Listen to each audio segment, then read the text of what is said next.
At sa aming difficult round, para sa aming first episode, sa aming season 16, pag-uusapan po namin ang nag-iisang superstar at national artist for film and broadcast arts. Ito po si Alwin Ignacio, the diva that you love. Kasama ko ang aking kumaring ultra maldita. Hi, this is Alex Brosas. Ito po ang Nakiti Show. Ang taray na Talakayan Showbiz Edition. Pinalabas po pansamantala sa mga sinihan ang isang tribute movie tungkol kay Miss Nora Honor na ang nagdirehe ay si Direk Adolf Alex Jr. at ang naging bida dito ay si Loris Guillen at iba pang mga artista. Ang pamagat po ng pelikula ay Fanny. Alam ko po maraming mga Noranian ang nakapanood nung special preview nito kamakailan at I'm sure mas lalong marami ang nanood sa limited run nito. Kaya lang, hindi po lahat ng mga Noranian ay nalugod sa nasabing pamagat ng pelikulang Fanny. Meron akong finoward sa'yo, Mara, di ba? Isang concern na isang known Noranian, si Miss Marie Cusi, na parang uncomfortable siya dun sa title. What can you say about this, Mare? Well, Marie, the title of the movie or the documentary is not denigrating at any point. Fanny is a very contemporary term for fans. Di ba?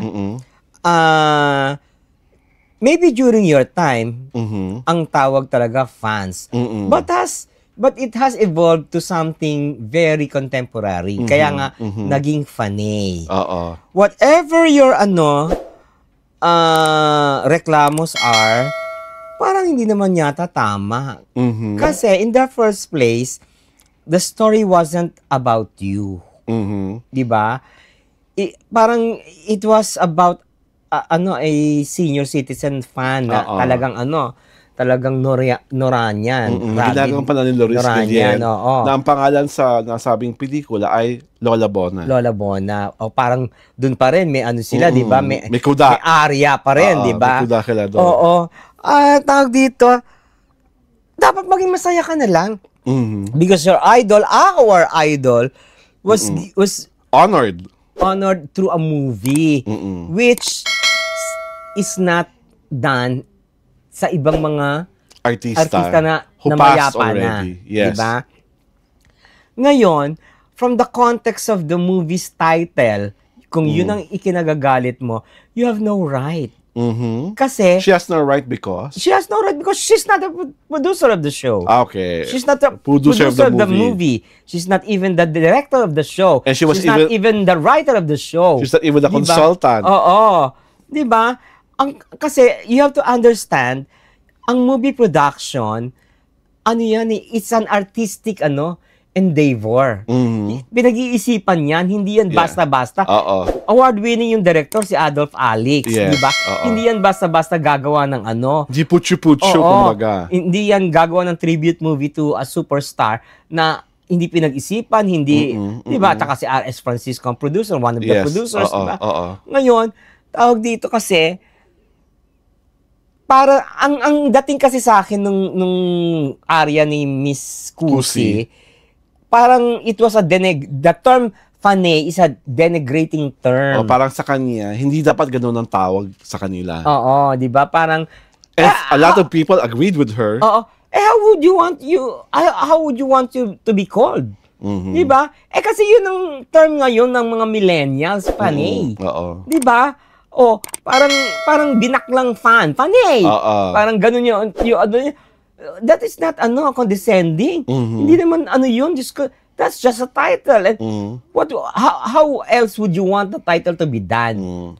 Ako siguro, gusto ko yung puntos mo. Pero sana, Miss Marie, bago kayo nag-react dun sa title, hinintayin nyo muna. I hope, nung pinalabas ito, na imbitahan ka, yung mga kapwa mo Norania na hindi nagustuhan yung title. At sana, mabaka namin ang inyong mga diskurso tungkol sa nasabing tribute piece. Kasi more than the title, ang importante doon is that Adolf Alex and R.S. Francisco gambled on a tribute movie to the one and only superstar. Dapat doon na lang po magpasalamat na tayo eh. Kasi di ba, ang daming icons as well na namayapa. Pero wala nakakaisip na agaran ipalabas. At tandaan mo, pinalabas pa yung movie. Yung special preview happened during her birthday of the superstar. So sana Miss Marie and the rest of the people who didn't like the title, nandun kayo. At kung wala man kayo doon, I hope yung limited run, pinanood nyo. Kasi parang importante na itong tribute na ito, maraming taong nanood.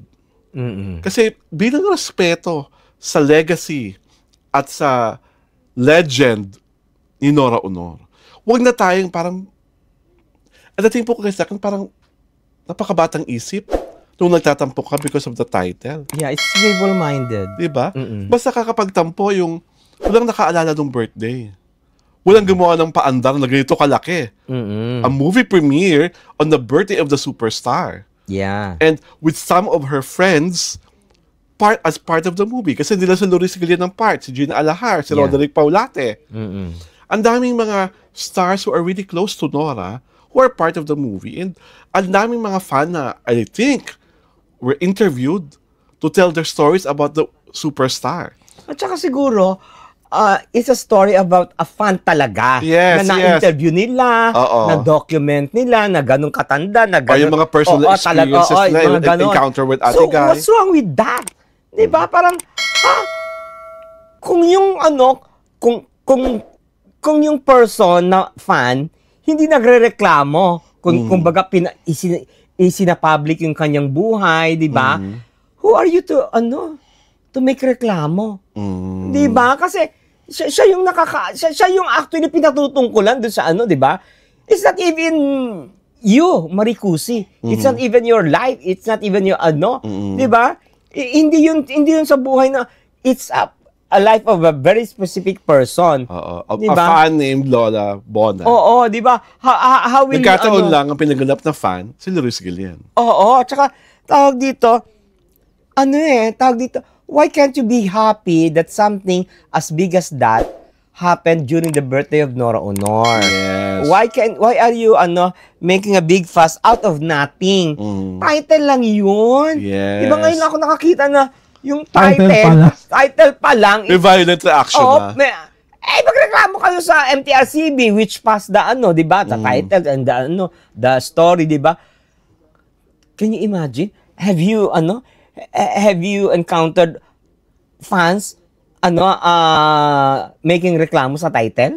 Wala naman, di ba? This is the first. There's always a first. Oo, di ba? Ako, my ardent wish is that after this tribute movie, more tributes for Nora Honor and more tributes as well para sa the likes ni Pilita, sa the likes ni Gloria Romero, sa the likes ni Haji Alejandro. Pero sana, more than the tribute, wag nating kalimutan kung gaano kalaki ang naiambag ni Nora Honor sa industriya ng pelikulang Pilipino.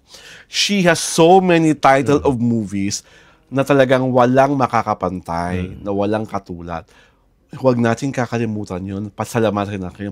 At marami pa siyang, may dalawa pa siyang pelikula na Indakan. Yung Kontrabida. At may isa pa na dapat, pag pinalabas, kayo mga narereklamo sa title, gawin yung box office hit. Yeah. Iba, wag yung kyaw, baka kailangan ng supporting Nora, wala kayo. Ako naman, what I would like to happen is, sana may tribute naman sa music. Kasi yes. that is where Ate Guy started. A singer. Music, singer siya, di ba? So, kailangan, kasi may tribute na sa movie, sa music wala pa. Well, diba, I think there's going to be, dapat, there's going to be, music di ba? Yung mga ganon. What I know of the fact is that a new P-pop band named Formula 5 is going to have a concert entitled Versions, and part of their repertoire is a portion wherein the most iconic Nora Honor songs will be performed. But hindi lang si Nora. One of the special production numbers. So, maganda yung idea mo na talaga isang musical. Oo, di ba? Diba? The Rise of the Superstar. Oo, kasi si Katie, di ba, nagawa ng musical? Yes, oo. Di ba? No offense man to Katie, pero iba rin ang achievement ni Ate Guy when it comes to music. Yes. Diba? Ibang-iba yon. So, Mr. C. Oo, diba? Maestro Ryan Cayabyab, nakikinig po ba kayo? Diba? Yun niyo po naman ang isang musikal. Ang nag-iisang superstar, Nora Honor. Dahil dyan, hindi imbitahan po namin kayong manood sa aming YouTube channel sa Diario Torada. At syempre pa, inaasahan po namin sundan yung aming Facebook pahina. Ang The Kitty Show po ay pinapalabas tuwing Sabado at Linggo alas 4 ng hapon. Welcome to our Season 16. Ito po si Alwin Ignacio, the diva that you love. Kasama ko ang aking humaring ultra maldita. Hi, this is Alex Brosas. Ito po ang The Kitty Show. Ang tayo na talakayan showbiz edition. Yes, let's make our Season 16 super, super sweet.